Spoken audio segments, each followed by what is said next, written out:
Why was everyone ignoring her at the briefing table?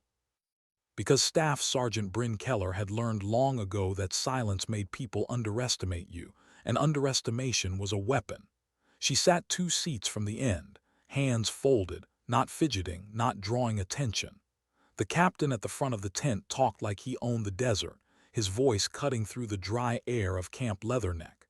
He hadn't been there long, 6 weeks maybe, but he already talked like the dust obeyed him. "Let me teach you to shoot," he'd said earlier that week. The words still rang in her head, not because of arrogance but because of how casually he'd said them, like it was a joke. Like the woman in front of him hadn't already spent most of her adult life behind a rifle. Like she hadn't logged 37 confirmed kills. She hadn't corrected him, she never did. Bryn Keller didn't have the kind of face people remembered. At 5'4", lean and quiet, she moved through the camp like she was trying not to take up room. Men passed her in the chow line without noticing. Officers forgot her name 2 days after learning it. That suited her fine. The best snipers, her grandfather used to say, were the ones nobody ever saw coming. Helmand Province was a sea of dust and noise and boredom. Camp Leatherneck baked under the Afghan sun, a place where metal melted in your hands and tempers wore thin before noon. She'd been there 4 months, assigned as an Army liaison and sniper augment to a Marine expeditionary unit. It was a place full of motion but little meaning, until that captain had decided to teach her. He'd been a West Point graduate, Captain Eric Dominic, all clean lines and confidence, the kind of man who thought leadership was a performance. When he saw Bryn's name on the duty roster marked as sniper, he'd pulled her aside, grinning like he was offering her something generous. "I did competitive rifle in college," he'd said. "Let me teach you to shoot." Bryn had been holding her data book, the one that held her entire professional life.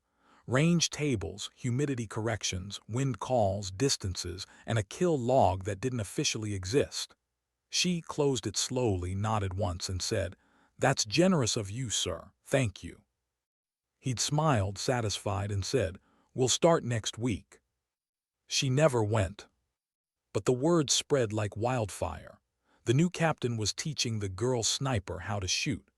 The rumor moved through the camp faster than a convoy under fire, and soon, eyes that used to glance her way stopped doing even that. Mission requests came down from command. Sniper assets were needed. Her name was always there, on paper, but someone always chose another shooter. Men with worse scores. Men who'd never been under real wind or felt the heat of their own rifle barrel after a 1,200-yard shot. She didn't complain, she didn't push back. She just did her work quietly, invisible again. That night, after another mission had gone out without her, she sat outside her tent. The wind was dry and restless, carrying the faint echo of rotor blades somewhere far off. She took a folded piece of paper from her pocket, yellowed, edges soft from years of being handled. Her grandfather's handwriting covered it. 14. His confirmed kills in Korea, Chosin Reservoir, 1st Marine Division. He'd been the one to teach her how to shoot, how to breathe between heartbeats, how to watch wind and grass instead of trusting a flag. He taught her patience, humility, and one rule she'd never forgotten. The best shooters don't announce themselves. They prove it once. She was 10 when she hit her first target, a tin can 200 yards out. At 16, she was dropping prairie dogs at 400 with iron sights. Her grandfather would watch her, arms crossed, saying little. He fought in a war where every inch of ground was bought in blood and cold. He never made it sound glorious, just necessary.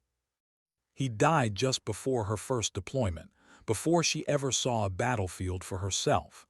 When she enlisted, people told her she'd never make it past sniper selection. But she did. She was one of 2 women, the other washed out by week 3. Bryn finished 2nd overall and said nothing about it. Her first deployment had been to Kandahar, 6 months of long nights, wind-burned skin, and the quiet music of distance. 19 kills, clean, verified. Her spotter, Staff Sergeant Ortiz, had submitted her for a commendation, but Battalion had sent it back stamped insufficient corroboration. No explanation, just a handshake and silence. It wasn't bitterness that grew in her after that. It was something quieter, heavier, a kind of acceptance.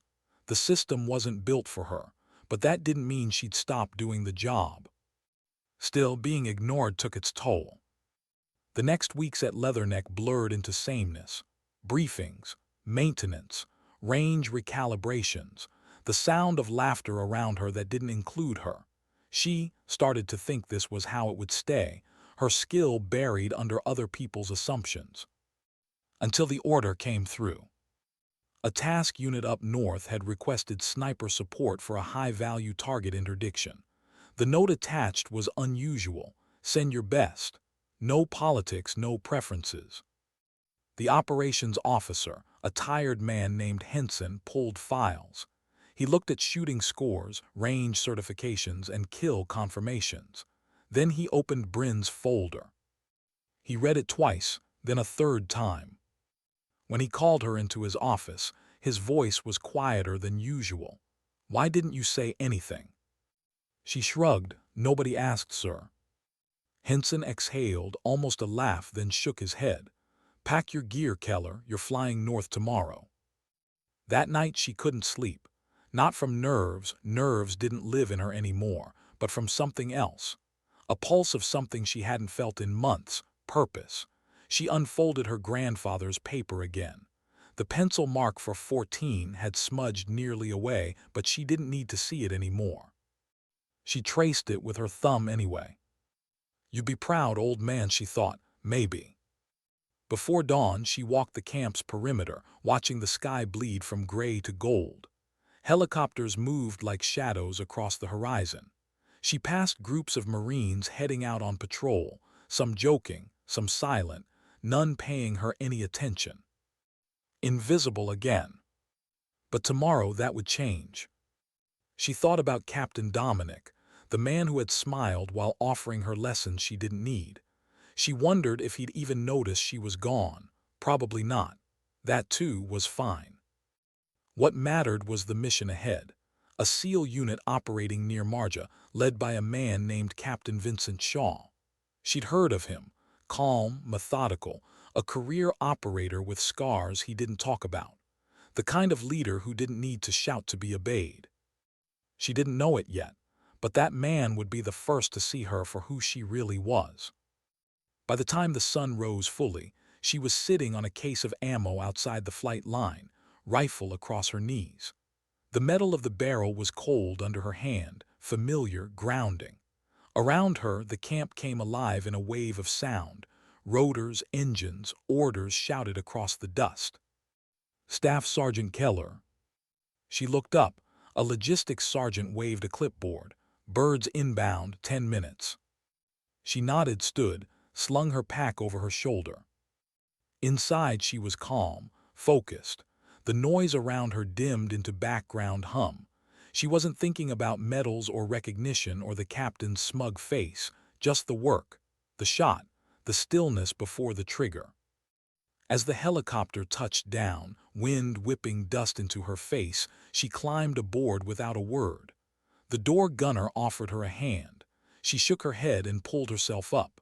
The bird lifted and the ground dropped away. Leatherneck shrank beneath her, a maze of tents and metal fatting into the endless tan of the desert. She looked out through the open door, the wind biting at her cheeks, the noise vibrating through her bones. She thought about the captain's words again.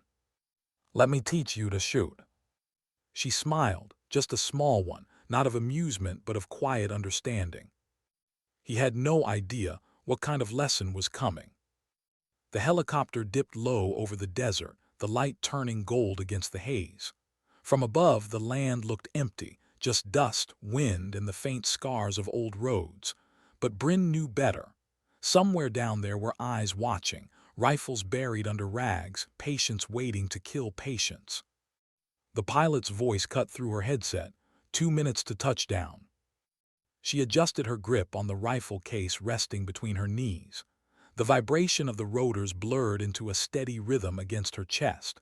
She had felt it before her first mission, before her first confirmed shot. It wasn't fear. Fear was noisy, sharp, unhelpful. This was something else, the kind of calm that came when there was no room for anything else. When the helicopter banked, she saw the patrol base below, a cluster of HESCO barriers, mud-colored tents, and a few satellite dishes angled at the horizon. A flag hung limp in the still air. The landing zone was tight, carved out between two walls. The crew chief gave a thumbs up as they descended into a cloud of dust. When the skids hit dirt, Bryn grabbed her pack, ducked low, and jumped. The air smelled like sand and fuel. The rotors beat the sky into chaos. Two men were waiting near the perimeter wire, one tall, broad-shouldered, wearing a ball cap, the other older, gray streaks at his temples, posture too straight to be anyone but an officer. The older one stepped forward as the helicopter lifted away.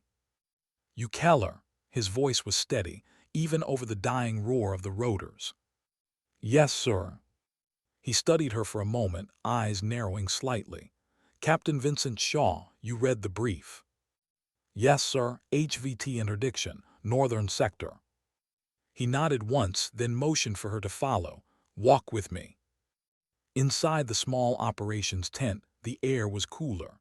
A few SEALs sat around a folding table, their expressions neutral but curious. A satellite map was spread across the top, weighted with a thermos and a flashlight. Bryn set down her rifle case beside the table and waited. Shaw leaned over the map, tracing a finger along a ridge line. "Our target is a financier named Haqqani. He's been moving between safe houses along this corridor. We've got drone confirmation that he's holed up here." He tapped a compound marked with a small red circle. "He'll be gone in 12 hours. We can't risk a raid. We need a single clean engagement from range." One of the SEALs, a lieutenant commander with a trimmed beard and arms like tree trunks, leaned back in his chair. "You're telling me she's making that shot?" Shaw didn't look up. "I'm telling you she's the best shooter in theater." The room went quiet. Bryn didn't react. She was used to skepticism. It didn't sting anymore, it just rolled past her. She stepped forward slightly. "What's the distance, sir?" 1,800 meters, across open ground, no cover for approach. She studied the map. The ridge line was high, almost flat, overlooking the valley like a watchtower. The shot was possible, not easy, but possible. "Wind." "Variable," Shaw said. "Coming from the west in gusts. We've got drone telemetry, but it's inconsistent. You'll have to read it live." She nodded. "I'll need a spotter, someone who's worked extreme range before." "Wren," Shaw said, gesturing to the bearded lieutenant commander. "He's your man." Wren looked at her, skeptical but professional. "I'll get the readings, you just make it count." Bryn almost smiled. "I always do." For the next hour they built the shot together. Data sheets, humidity, barometric pressure, elevation, all numbers and air. It was the kind of math she loved, the kind that turned chaos into certainty. Shaw watched quietly from behind them, not interfering, just studying. She could feel his eyes weighing something. When they finished, Wren sat back, impressed despite himself. "That's solid." Shaw nodded. "We move out at 400, Keller, you're with my element." She saluted lightly. "Yes, sir." Later that night she sat alone outside the tent. The stars above Helmand looked sharp enough to cut through skin. The world was quiet. She thought about her grandfather again, about the day he'd given her his M1 Garand. He'd been sick then, lungs gone from too many winters in Wyoming, but his eyes had still been clear. "Still shooting?" he'd asked. She said yes. He'd smiled. "Don't stop, you've got steadier hands than I ever did." She hadn't believed him at the time. She did now.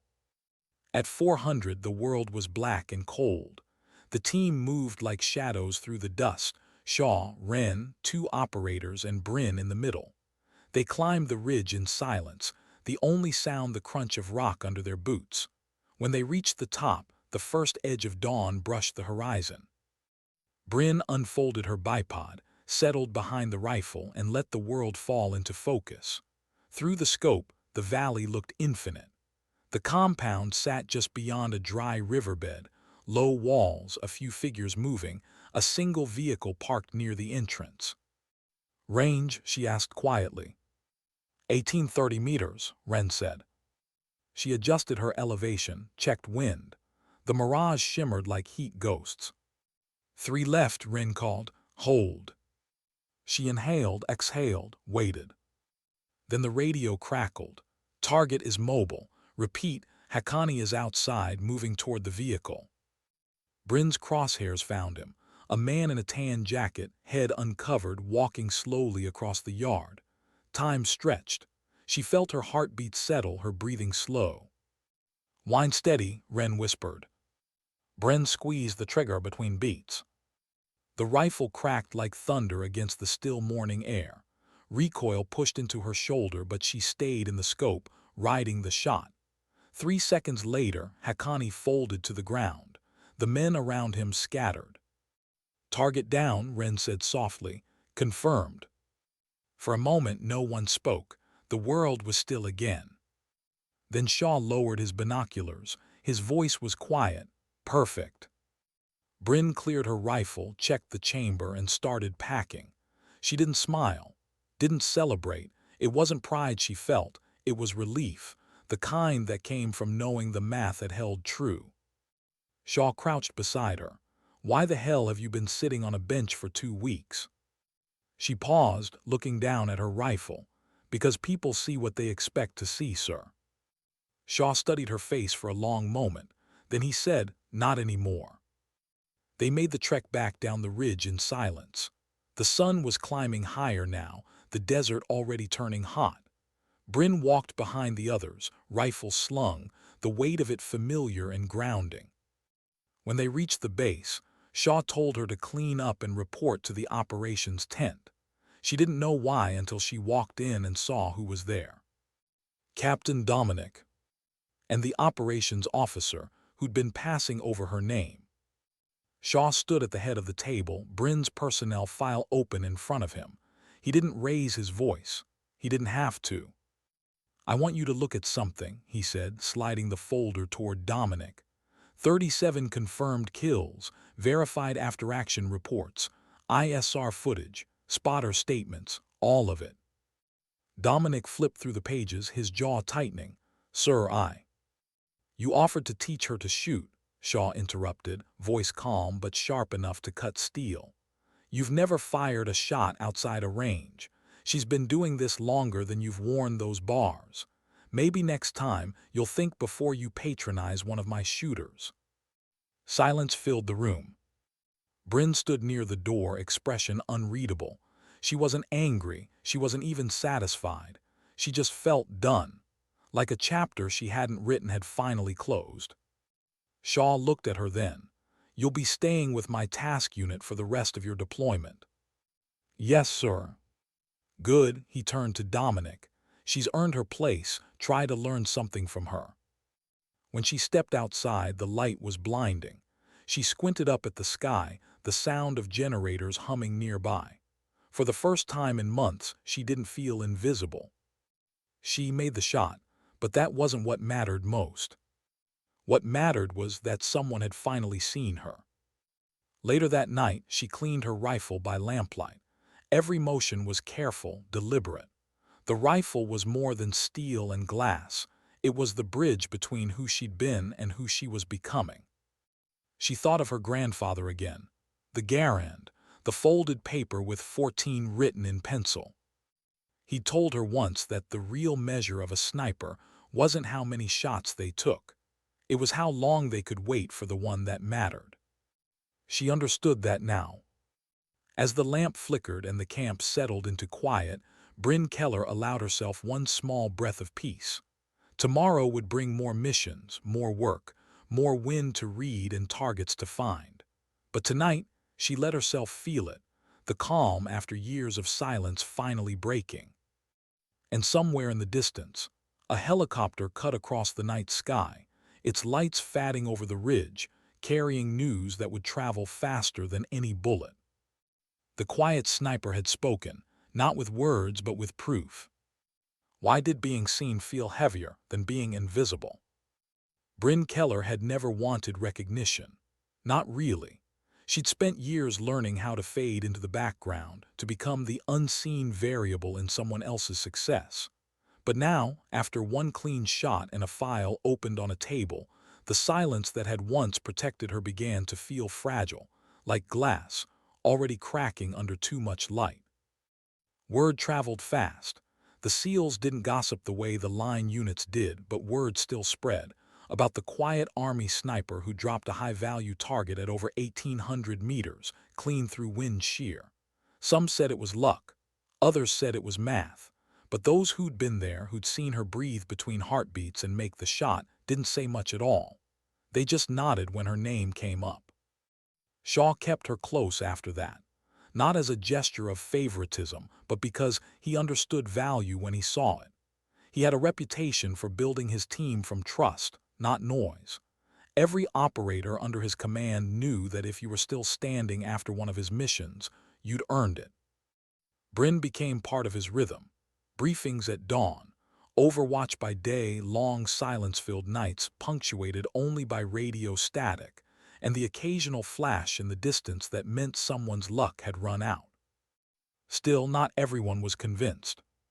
"You really don't talk much, do you?"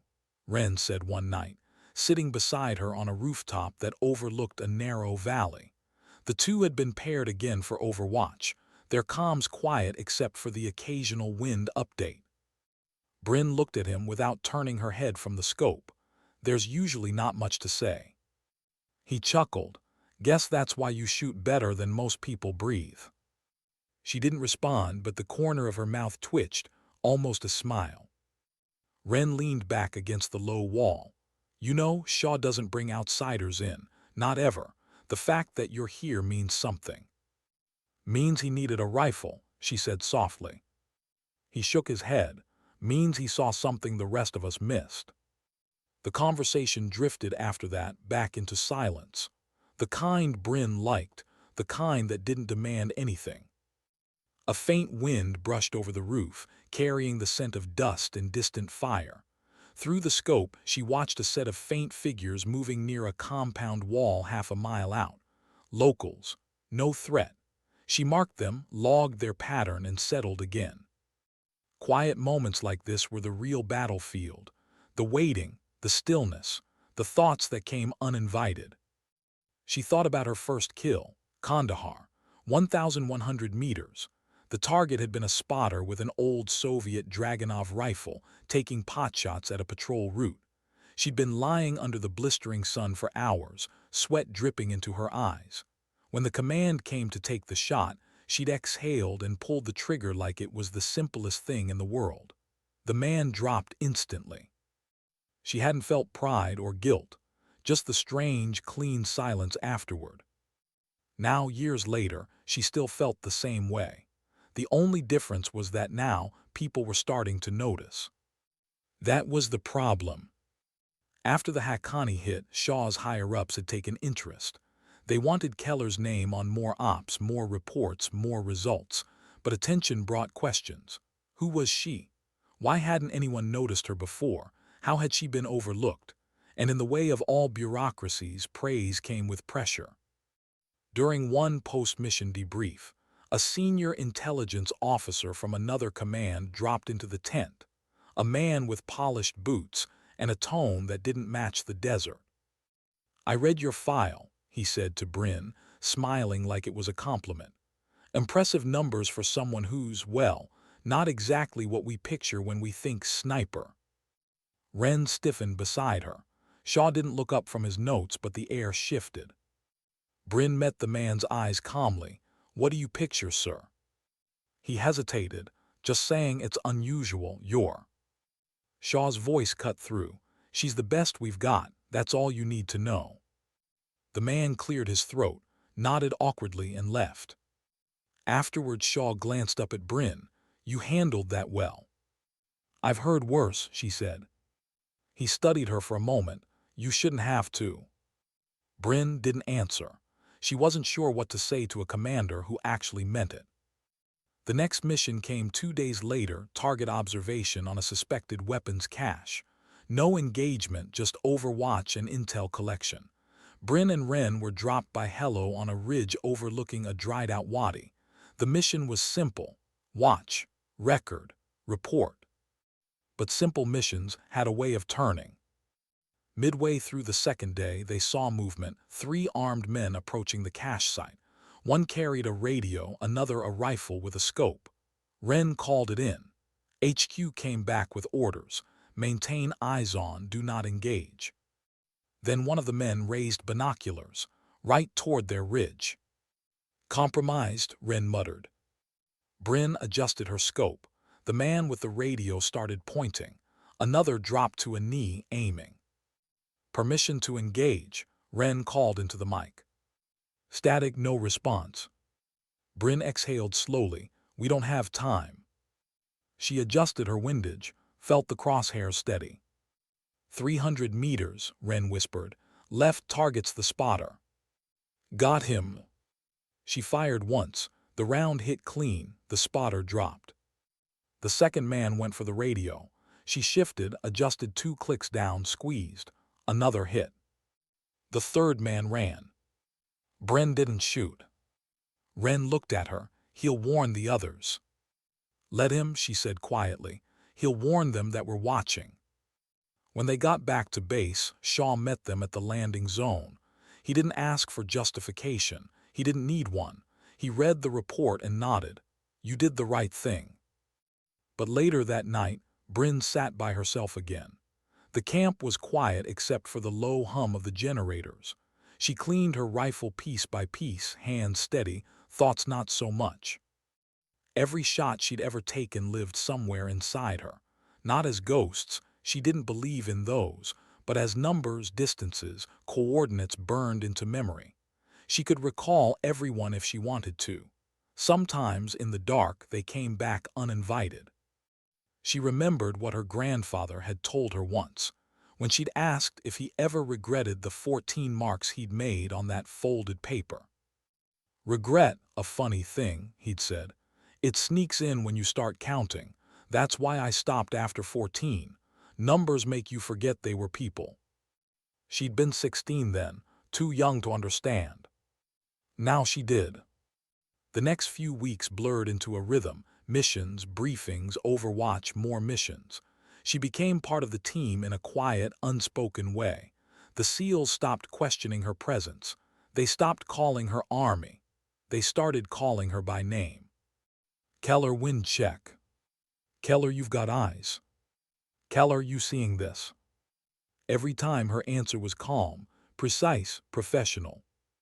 She didn't joke much. She didn't need to. But sometimes, late at night, when the team would gather in the mess tent after an op, Ren would tell some exaggerated story about her shot at Haqqani, turning it into a myth. She didn't even blink, he'd say. Whole valley holding its breath and she's over there counting dust particles. Bryn would roll her eyes but never correct him. It was easier to let people build legends. Legends were cleaner than truth. Still, when she lay down in her cot later, listening to the wind claw at the tent flaps, she wondered if this was what belonging was supposed to feel like, being respected but never known. Recognition came with weight, attention came with expectation. And expectation was dangerous. One evening, Shaw called her into his tent. The map table was lit by a single red lamp. He didn't look up when she entered. Got orders from command, he said. They want you to rotate back to Leatherneck for reassignment. Sniper school evaluation team. Apparently, they want to use you for training material. She stood still. Reassignment. He nodded. Your file, making noise up the chain. Someone wants to turn you into a poster story. Bryn's jaw tightened. I didn't ask for that. I know, Shaw said. I told them you're still needed here. We've got 3 ongoing ops and I'm not about to lose my best rifle. Did they accept that? He looked up finally, a faint smile on his face. Not yet. For the first time, She saw the same frustration she felt reflected in someone else's eyes. He sighed. You can't hide forever, Keller. Eventually the system finds its heroes, whether they like it or not. She didn't answer. After she left, she stood outside under the stars, feeling the cold air against her skin. She wasn't afraid of recognition. She was afraid of what came after, the speeches, the questions, the way people would start looking at her for what she represented instead of what she was. The quiet was safer, the work was simpler. But maybe Shaw was right. Maybe invisibility had a cost too. She unfolded the worn piece of paper again. The number 14 was almost gone now, faded into the fibers. She thought about writing 43 beneath it. Then she folded it back up instead. Because she wasn't done yet. And because, deep down, she knew something was coming. Something bigger than missions and numbers. Something that would test not just her aim, but her reason for ever pulling a trigger in the first place. What happens when silence becomes a story others start to tell for you? Bryn Keller hadn't changed. She still moved quietly, still kept her answers short, still preferred the sound of wind over applause. But ever since the shot that echoed across Helmand, people around her had started to see something else, a symbol. The girl sniper, the quiet killer, the army ghost. She hated those names. They didn't belong to her. But names spread faster than truth, and truth rarely had time to defend itself. The next morning, a courier arrived at the SEAL compound with new tasking orders. Shaw met him in the operations tent, expression unreadable. Bryn was cleaning her rifle outside when he called her in. New target, he said, and it's not a clean one. She stepped forward, looking at the satellite image on the table. The target zone was a canyon north of Lashkar Gah, a narrow cut of rock and dust with a single road running through it. Convoy interdiction, Shaw explained. Intel says a mid-level commander's moving weapons and cash through here tomorrow morning. We've got a small window before they hit the village on the other side. Bryn studied the map. The approach was tight. No real elevation advantage, limited visibility, too many moving pieces. Why us? She asked. Shaw met her eyes. Because command wants you on the trigger. Your name's attached to this one. That makes it political. Bryn felt a chill run through her chest that had nothing to do with the cold. I don't do politics, sir. I know, Shaw said quietly. That's why they trust you to make it look clean. He didn't say what they both knew, that the more her name was mentioned in reports, the more it could be used to sell something bigger. Morale, propaganda, proof that the system worked. She hated it. But she nodded anyway. When do we move? 0300. You, me, Ren, and a 3-man support team. Minimal footprint will set up here. He pointed to a cliff overlooking the road. 1,200 meters. Tight shot, shifting winds. Her kind of problem. The hours before a mission were always the same, the slow rhythm of preparation, the ritual of checking gear, the calm before the storm. Bryn stripped her rifle, cleaned every part, oiled the bolt until it moved like glass. She packed her range finder, ballistic computer, and the small folded paper she never left behind. The number 14 barely showed anymore, worn smooth by her fingers. She wondered if her grandfather would have understood the strange irony of it, that she was fighting a war he wouldn't have recognized, one fought in pixels and data and politics instead of mud and blood. When the convoy rolled out that night, the desert was black. The sky had no stars. The air was thick with anticipation.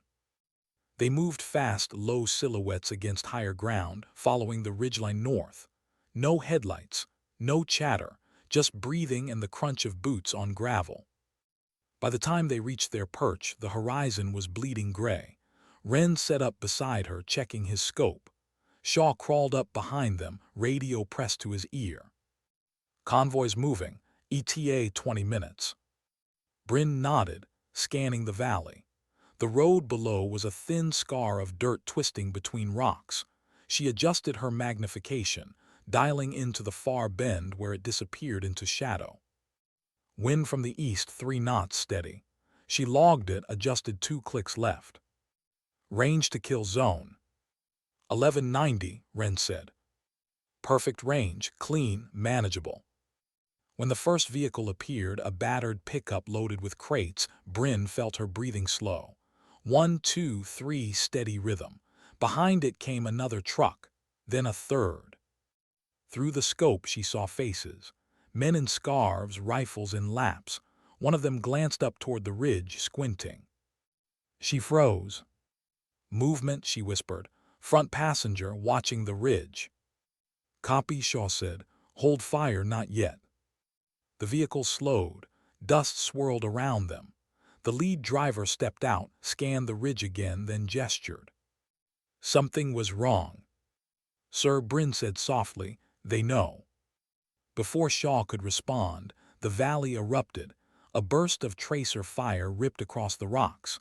Bullets chewed the dirt a few meters short of their position. Contact, Wren shouted, rolling for cover.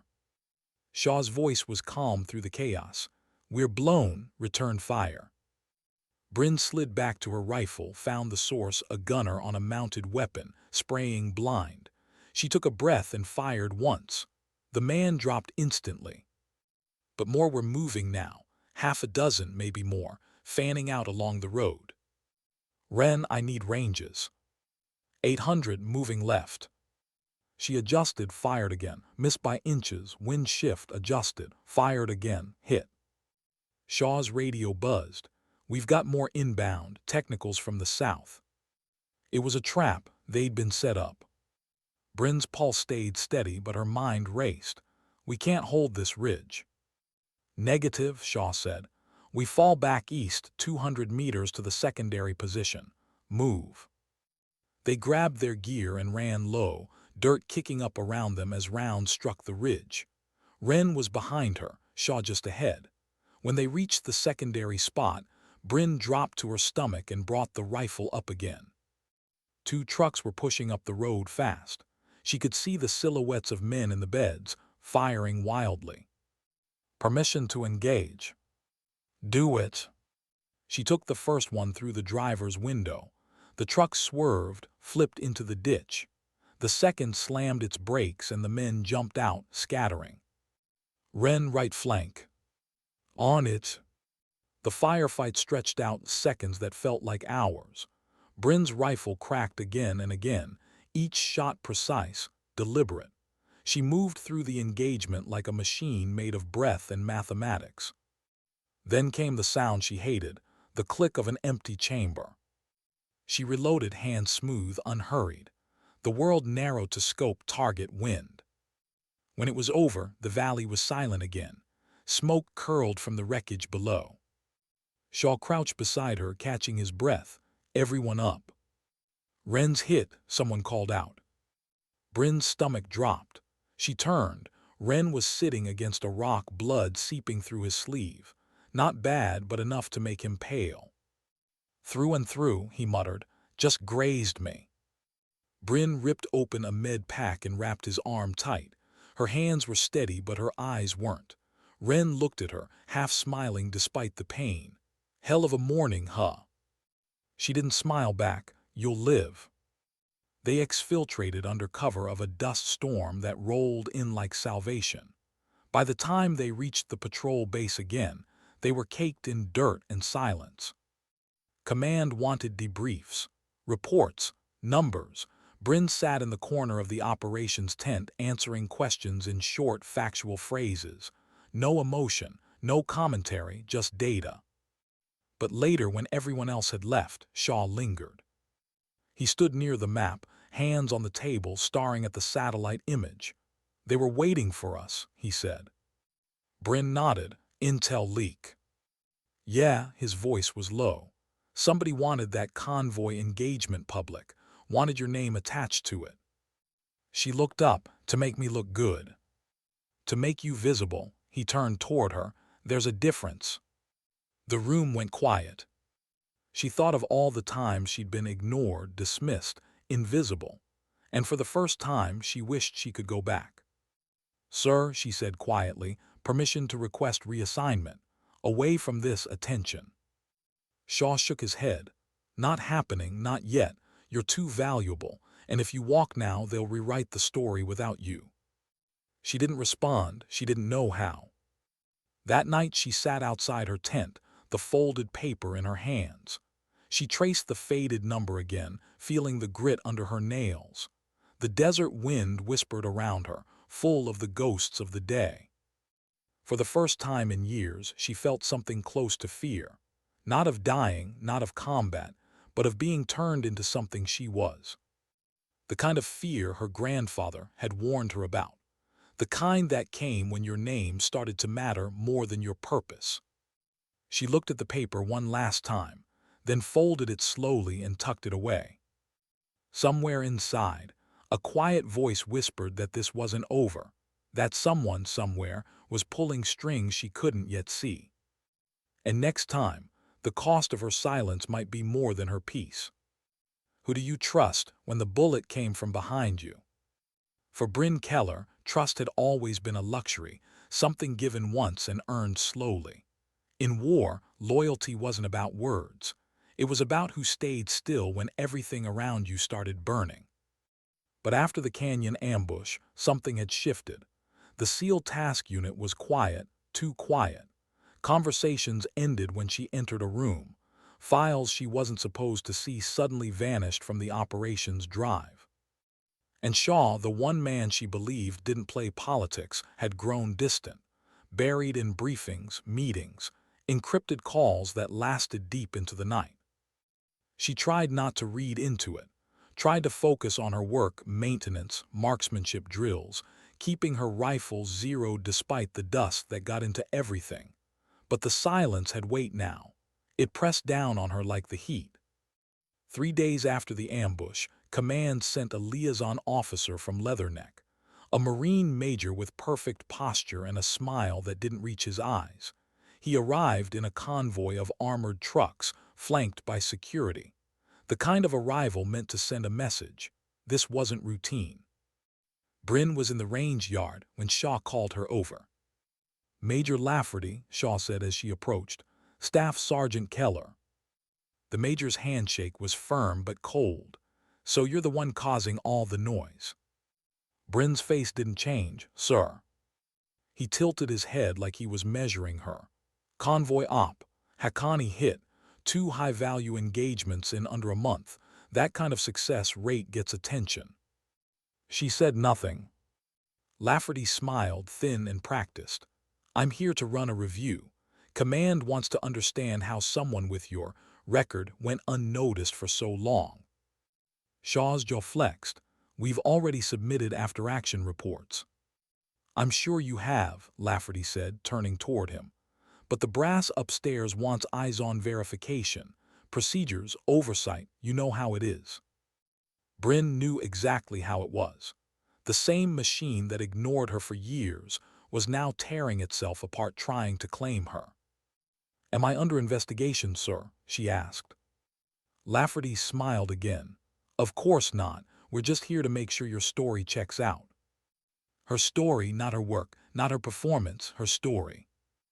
That night she sat outside her tent cleaning her rifle under the yellow glow of a lantern. She could hear the low murmur of voices from the operations tent, Shaw and Lafferty, arguing in tones too quiet to carry. She finished reassembling the bolt, chambered an empty clip and laid the rifle across her lap. Her mind wasn't on the weapon anymore. It was on the convoy. The way they'd been ambushed, the way intel had been perfect, too perfect, and the way the timing of it all had placed her squarely at the center of a narrative she hadn't asked for. By morning, Lafferty was gone, back to Leatherneck with a hard drive full of reports and an expression that said he'd found what he came for. 2 days later, Bryn's access code stopped working. She tried to log into the mission planning system to review ballistic telemetry from the canyon op. Denied. Security lockout. Clearance revoked. She went to Shaw. He was sitting at his desk, the map table behind him covered in scribbled notes and open files. He looked older than he had a week ago. "Sir," she said, "my system access is restricted." "I know," he said quietly. "Why?" He rubbed his eyes. "Command thinks you might have compromised information during the convoy op." Bryn froze. "You think I leaked intel?"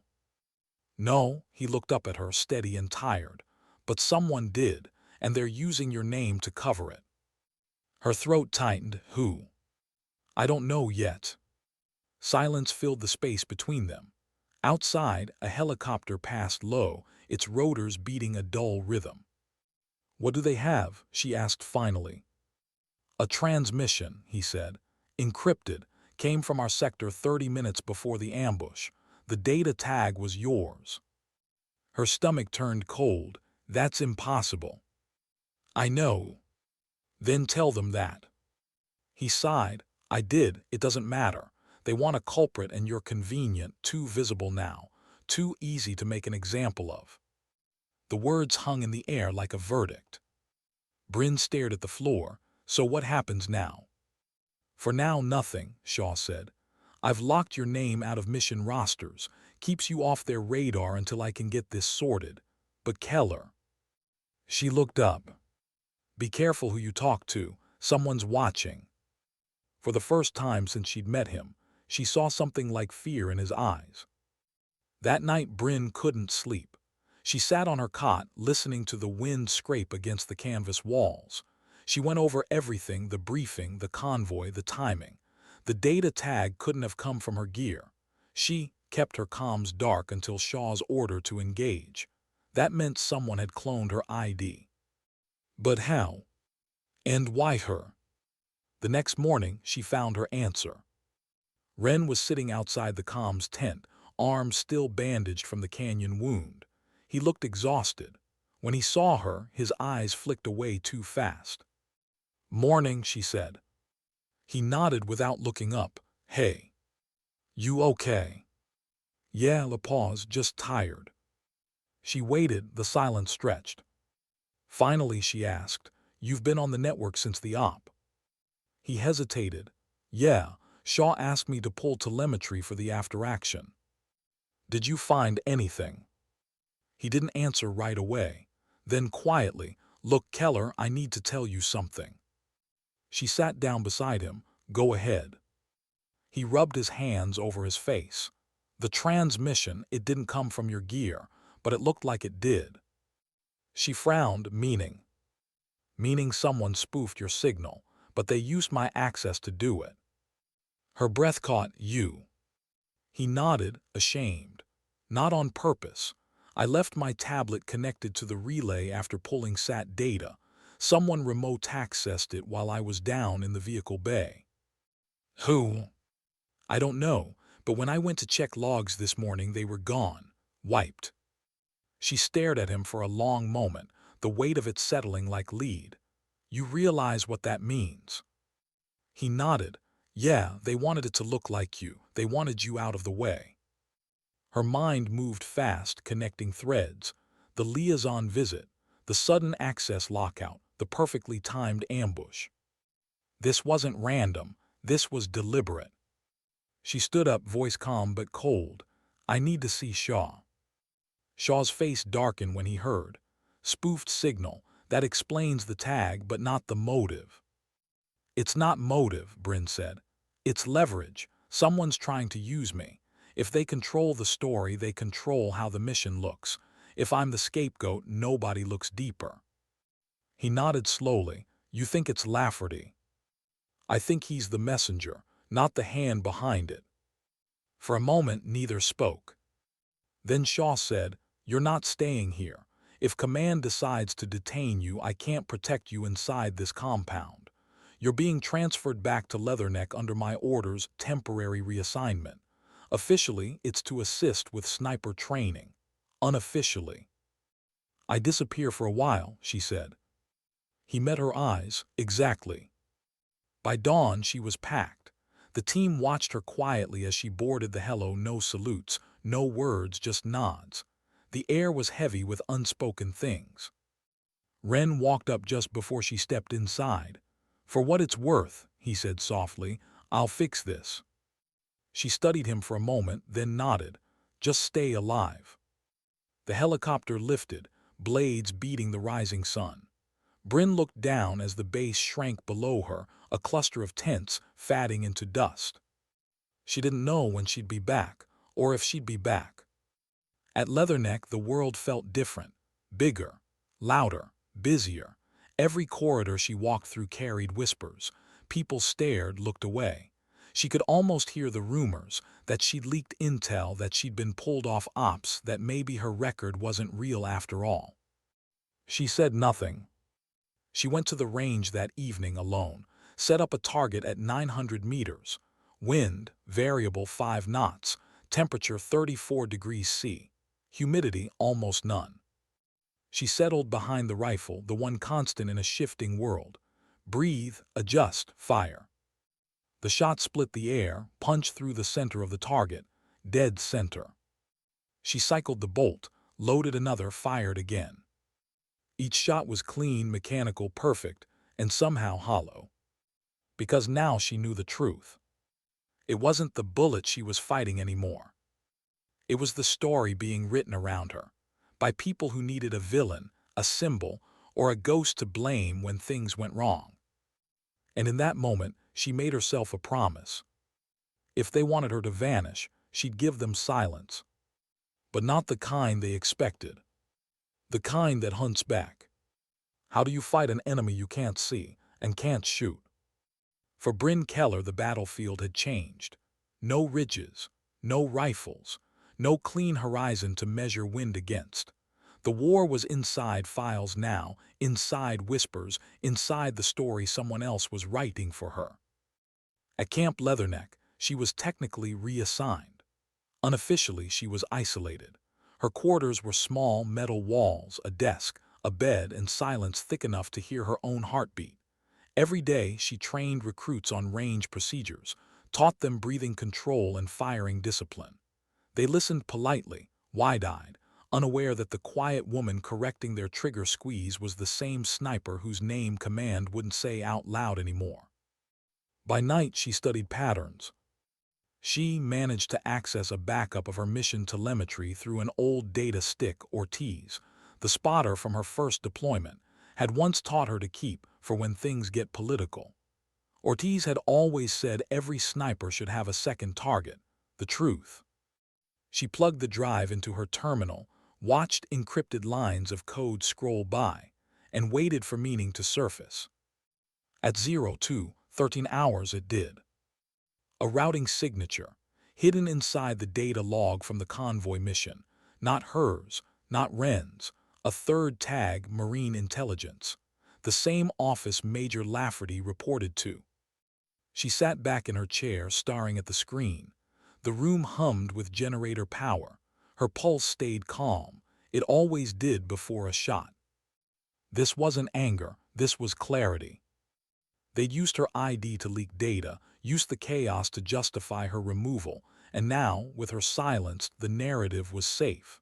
A convenient myth, the overpraised sniper who cracked under pressure, a cautionary tale that protected everyone else. But myths cut both ways. The next morning she walked into the range like nothing had changed. The recruits lined up, sweating under the Afghan sun. She moved behind them, correcting posture, checking breathing. Every movement looked ordinary. Every word was quiet, but in her head she was counting, planning. That night she wrote a message. "Captain Shaw, you were right, someone's watching, but I see them now." She didn't send it. Not yet. Too risky. But she left it saved in a draft folder under a false address just in case. For 3 days she waited, listened, watched. She noticed small things. A communications sergeant who always seemed to linger near her terminal. A new security officer who appeared every time she visited the range. The way conversations stopped when she entered the mess. She was being monitored. Fine. Let them watch. On the 4th night, a convoy arrived from the north. Among the new arrivals was a familiar face, Wren, arm healed, eyes sharper than before. He found her near the range tower. "You're hard to find," he said. She gave a faint smile. "You shouldn't be here." "I'm here on resupply detail, Shaw's orders." He lowered his voice. "He's still fighting for you." "Is he winning?" Wren exhaled. "Not yet. They're calling this disciplinary reassessment. Lafferty's pushing for a court-martial. He says the spoofed signal still points to your comms array. Even after the proof. Proof doesn't matter if the story's cleaner without it." Bryn looked past him at the horizon, where the light was fading to red. "Then we make it messy." Wren frowned. "What are you planning?" "Not planning, watching." The next few days became a blur of routine. She trained. She cleaned rifles. She stayed invisible again. But invisibility was her element. She used it. Late one night, she followed the calm sergeant who'd been tailing her. He left the operations tent just past midnight, carrying a data case. She shadowed him through the narrow alleys between containers, silent as sand. He entered a secured shack behind the comms bay and closed the door. Bryn waited, listened. Through the thin metal wall came the faint hum of transmission equipment. She caught fragments, codes, call signs, an upload tone. Then a name. Lafferty confirming receipt. She closed her eyes for one heartbeat. When she opened them, the world was still. That was enough. Proof wasn't the hard part, delivery was. The next morning, she requested a transport assignment under the pretense of supervising recruit marksmanship at a forward outpost. Paperwork routine enough not to raise alarms. Approval came within an hour. That night she packed light, rifle, data stick, notebook. Before dawn, she climbed into the back of a Humvee bound for the outer sectors. The convoy rumbled through the dark, past wire fences and sleeping tents, into the open desert. Halfway there, she asked the driver to stop. "Forgot something," she said. He shrugged, turned the truck around to check a fuel drum. By the time he looked back, she was gone, just footprints fading into sand.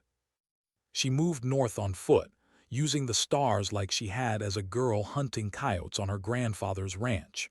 Distance, wind, direction, simple truths that never lied.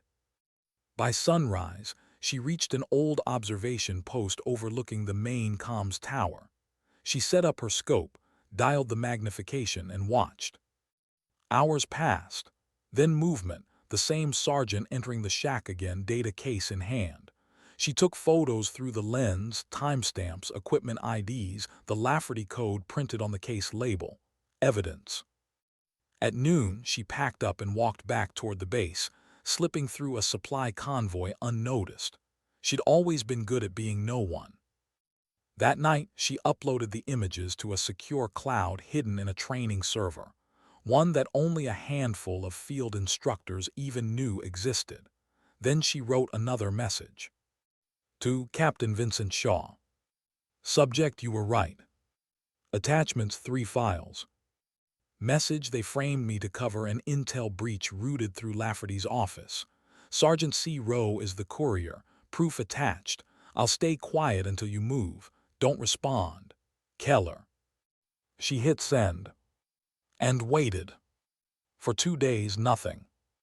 Then at dawn on the third morning, a black-painted helicopter touched down outside the range. No markings, no announcement. The door opened, and Captain Shaw stepped out. Bryn was standing at the end of the firing line, adjusting a recruit's stance. When she saw him, she dismissed the trainees and walked forward. "Sir." He didn't waste time. "Got your message." "Did you verify it?" He handed her a folder. Inside were printed screenshots of the same data she'd sent, plus more. Satellite pings, audit logs, a direct chain from the Marine Intel office to Lafferty's secure node. "You nailed it," he said. "They were selling targeting intel to private contractors running off-books ops. The convoy ambush wasn't about you. It was about cleaning their trail. Your name just made the cover story believable." Bryn exhaled, slow and steady. "So what now?" Now, Shaw said, now we expose it. But it wasn't that simple. Lafferty had connections, the kind that didn't burn easily. Shaw couldn't just send a memo. He needed undeniable operational-level proof. A sting. He looked at her then, eyes steady. I'm going to need you to go dark for real this time. No comms, no trace. We'll leak word that you're being formally detained for espionage. While they celebrate, we'll catch them moving the rest of their files. You'll be my ghost. Bryn's lips twitched into the faintest smile. Ghosts are what I do. That night they staged the arrest. Military police escorted her from her quarters in handcuffs. Cameras watched. The whispers multiplied. She kept her head down, face blank, heart steady. The part she was playing wasn't hard. She spent most of her career pretending not to exist. They locked her in a holding room. No windows, one light. Shaw's last words before walking away had been simple. Give me 48 hours. So she waited. Hours bled together. The air smelled like disinfectant and metal. Once, a guard dropped off food she didn't eat. Time lost meaning. Then, sometime near dawn of the second day, the lights flickered. The door opened. Shaw stood there, exhausted but smiling. It's done. He handed her a tablet.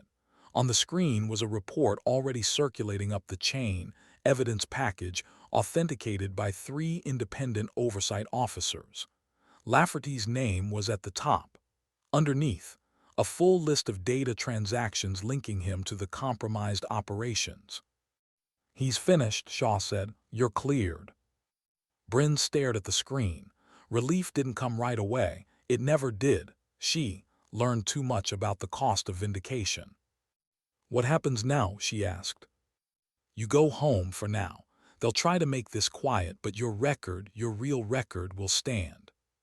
She looked at him for a long moment. And you?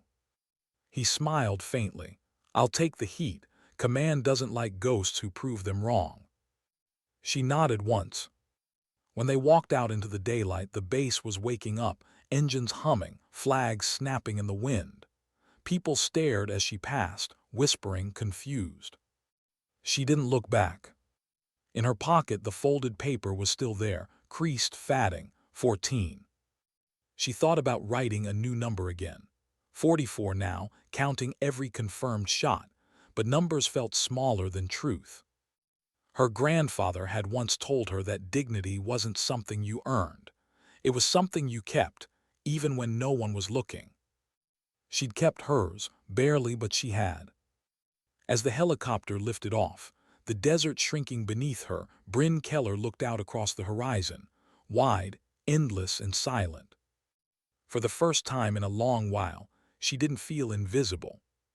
She felt free. And freedom, she realized, wasn't the absence of chains. It was the decision not to wear them anymore. What does a sniper do when there's nothing left to aim at? The war didn't end for Bryn Keller. It just went quiet. The desert became silence. The missions became memories, and the world moved on without her. When she stepped off the plane at Dover, the air felt too thick, too wet. She could smell trees again, grass, rain. After years of dust and heat, the smell almost made her dizzy. A young sergeant met her at the gate with a clipboard. Staff Sergeant Keller, ma'am, transport's waiting. She nodded, said nothing. The drive from the base to her temporary quarters took 2 hours through stretches of gray highway. Towns rolled past, gas stations, diners, the kind of quiet that didn't feel earned. They told her she was cleared and commendable, that her name was clean, that the intel scandal had been resolved at higher authority. But clean didn't mean untouched. When she looked in the mirror that night, she saw the same face but older, eyes dulled, expression unreadable. Her uniform hung in the closet, still pressed. She couldn't bring herself to wear it. For the first few weeks she tried to settle, tried to act like she belonged to this version of life, but everything was too loud. The hum of refrigerators, the distant sound of traffic, the chatter of civilians who spoke about things that didn't matter. She attended therapy sessions like she was supposed to. The counselor asked about trauma, about the convoy ambush, about the false accusations. "How did that make you feel?" he asked once. She stared at him for a long time, then said quietly, "It made me feel invisible in a different way." He didn't know what to say to that. She tried civilian shooting ranges too, thinking maybe the precision would feel the same. But it didn't. The targets didn't move. The air didn't carry danger. The people there fired for fun, took selfies with their rifles. She left before finishing her first magazine. Her days became patterns.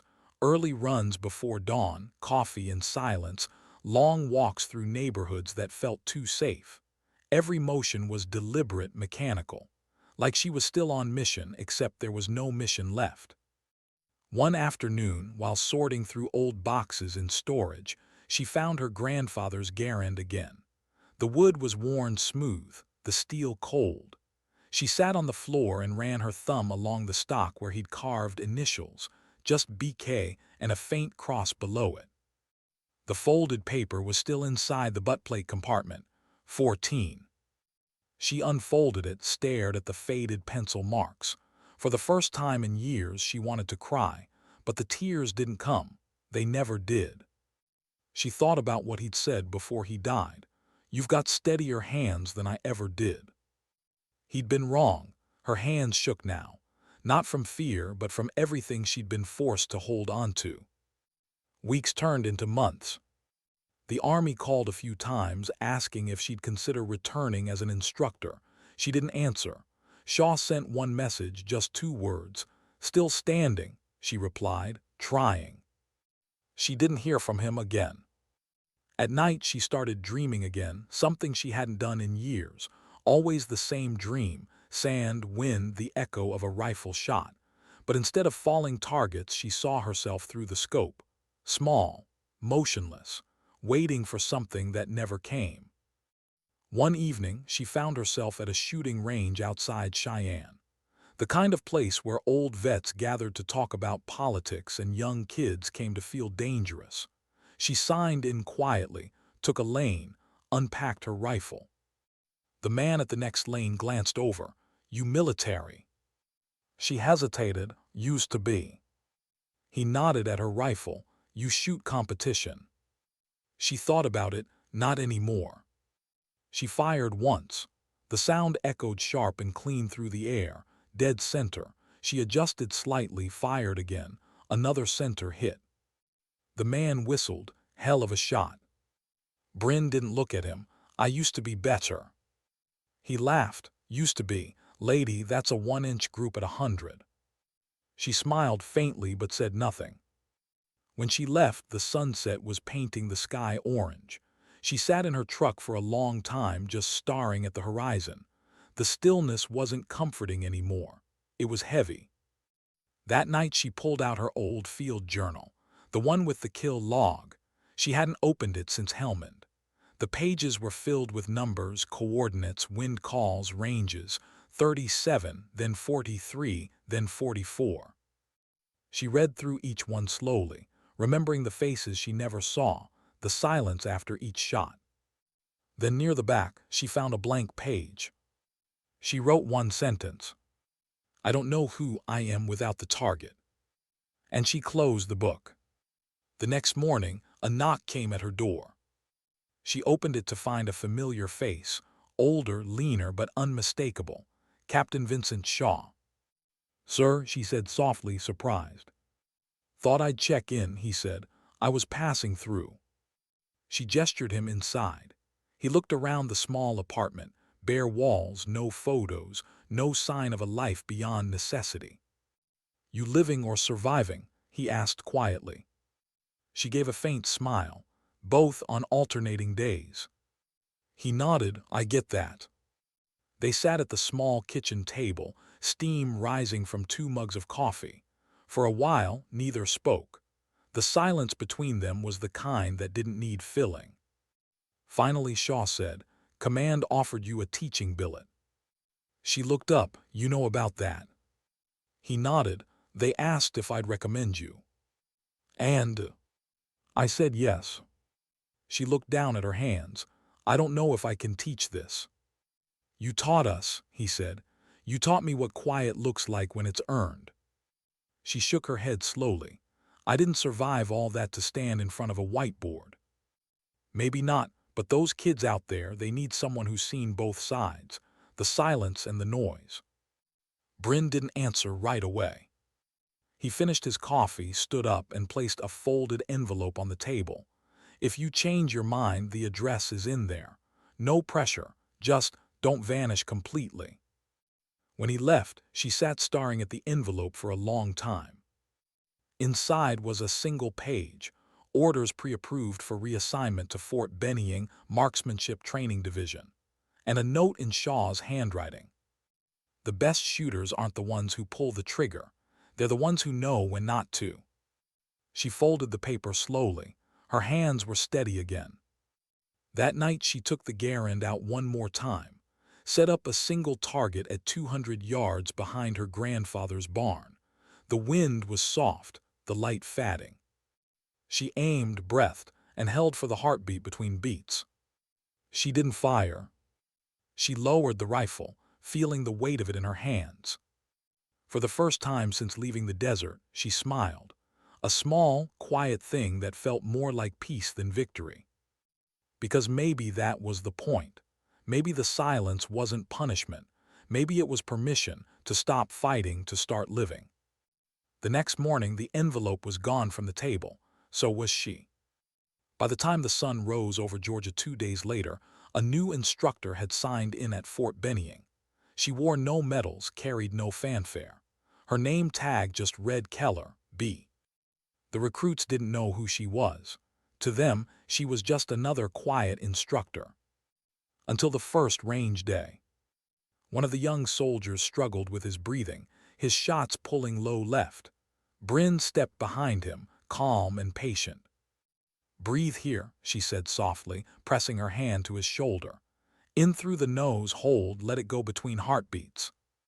He nodded, fired again. The round hit center.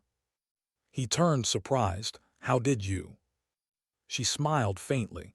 "Because someone taught me the same way." He grinned. "You ever miss?" Her eyes drifted toward the horizon, where heat shimmered like distant ghosts. "Once or twice," she said. Then she walked down the firing line, quiet, steady, the hum of rifles rising behind her. For the first time in years, she wasn't waiting for orders. She wasn't a symbol or a scapegoat or a myth. She was just Bryn Keller, a teacher, a soldier, a survivor. And somewhere deep down, beneath the scars and silence, something like hope began to move again. Because sometimes redemption doesn't shout, it whispers. And sometimes dignity doesn't speak. It simply acts. How do you measure a life built on silence? For Staff Sergeant Bryn Keller, the measure wasn't in medals or missions.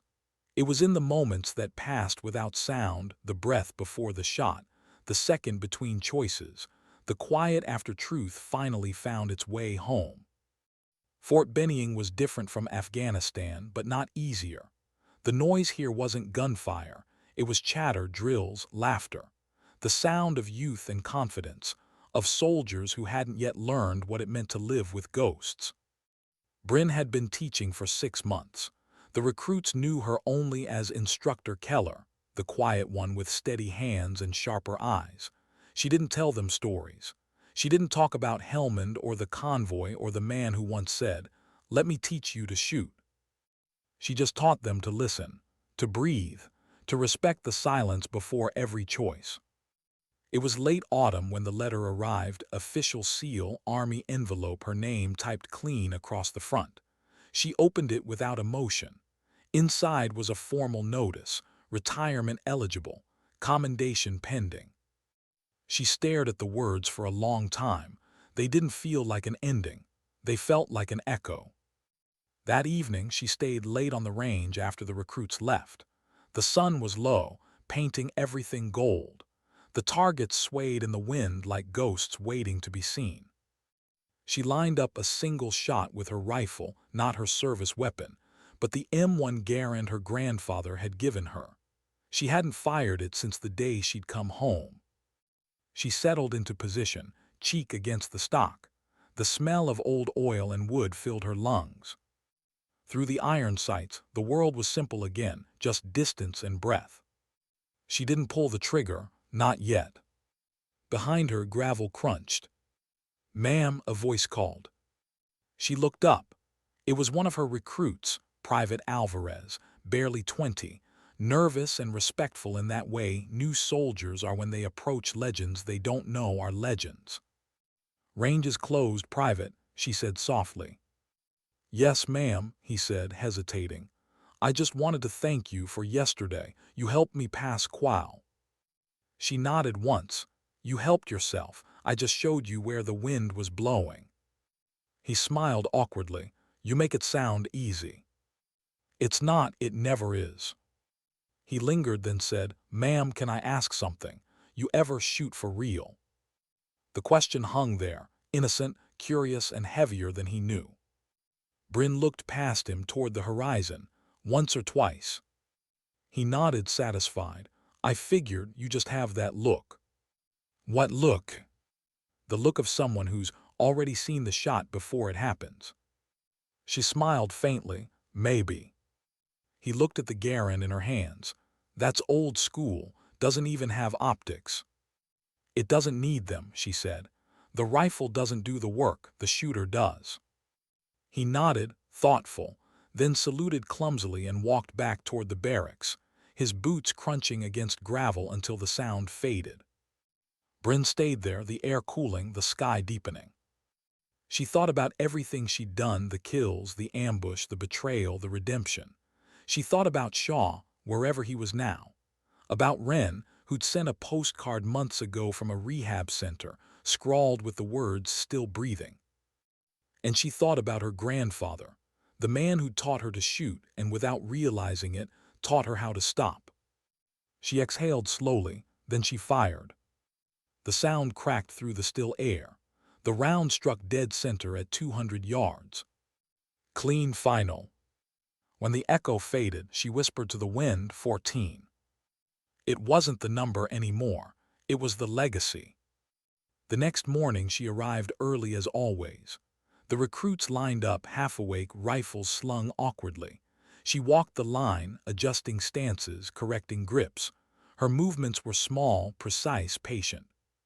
But that day, something was different. During the break, one of the training officers, a young lieutenant, approached her. "Instructor Keller, command wants to see you in the admin office." She wiped her hands, nodded, and followed. Inside, a colonel sat behind a desk, reading a folder she recognized by its weight, her file. He looked up when she entered. "Staff Sergeant Keller, have a seat." She sat, expression calm. He flipped through the papers. "You've had quite a career. The file's thick. Some parts still redacted. I'll be honest, I wasn't sure what to make of you until I started asking around." Bryn didn't respond. He smiled faintly. "I spoke with Captain Vincent Shaw." Her heartbeat slowed, but her eyes didn't change. "How is he?" "Retired," the colonel said. "Living quiet. He told me something I think you should hear," he said. "She's the best shot I've ever seen, but more important, she knows when not to take it." Bryn said nothing. The colonel closed the folder. "Command, awarding you the Bronze Star for distinguished service. It's long overdue." She blinked once slowly. "Sir, I don't need that." He nodded. "Maybe not, but the Army does.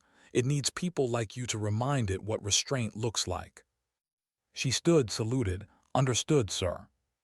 As she turned to leave, he said quietly, "You're a hard woman to find, Sergeant, but the right people always do." Outside, the sun was high, bright against the red Georgia clay. She walked back to the range, the metal form folded in her hand, unclaimed. The recruits were already lining up for the afternoon session. She slid the form into her back pocket and picked up a rifle. "All right," she called out softly. "Wind shifting, just 2 clicks left." They followed, mimicking her calm.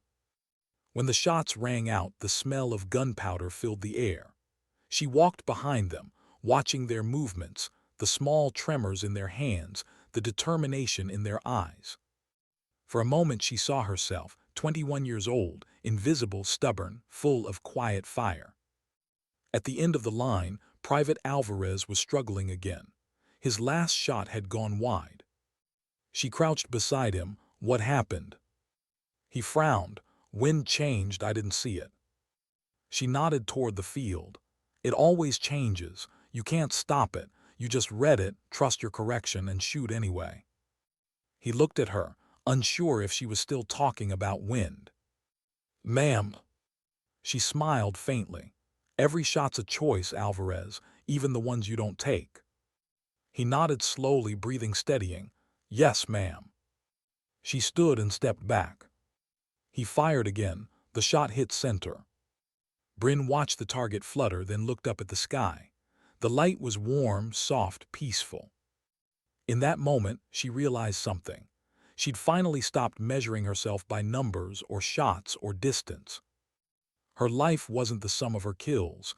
It was the quiet after them, the lessons passed down, the patience inherited. She thought of her grandfather's paper, the one she still kept folded in her jacket. She stopped tracing the number months ago. But now, as the recruits packed up and the range went quiet again, she took it out one last time. The pencil marks were nearly gone, just a faint 14 left on yellowed paper. She took a pen from her pocket and wrote beneath it, in small, steady letters. "And the rest learned to aim." Then she folded it, slid it back into her pocket, and smiled. That evening, as the sun dropped low and the world turned gold, she stood at the edge of the range, the rifles silent behind her. The air was still, the kind of still that felt earned. For years she'd fought to be seen, then fought to disappear. Now she didn't need either. Somewhere in the fatting wind, she thought she could almost hear her grandfather's voice, soft, proud, content. "You're better than trying," he'd said once. And for the first time, she believed him. She turned, walking back toward the barracks, the horizon stretching endless and clean. Behind her, the wind shifted again, brushing across the targets, carrying away the smoke and dust and noise of another day. She didn't look back. Because sometimes, the most powerful shot isn't fired. Sometimes it's the one held in perfect stillness, unseen, unspoken, and unforgettable. And in that stillness, Bryn Keller finally found what she'd been aiming for all along. Not redemption. Not glory. Peace.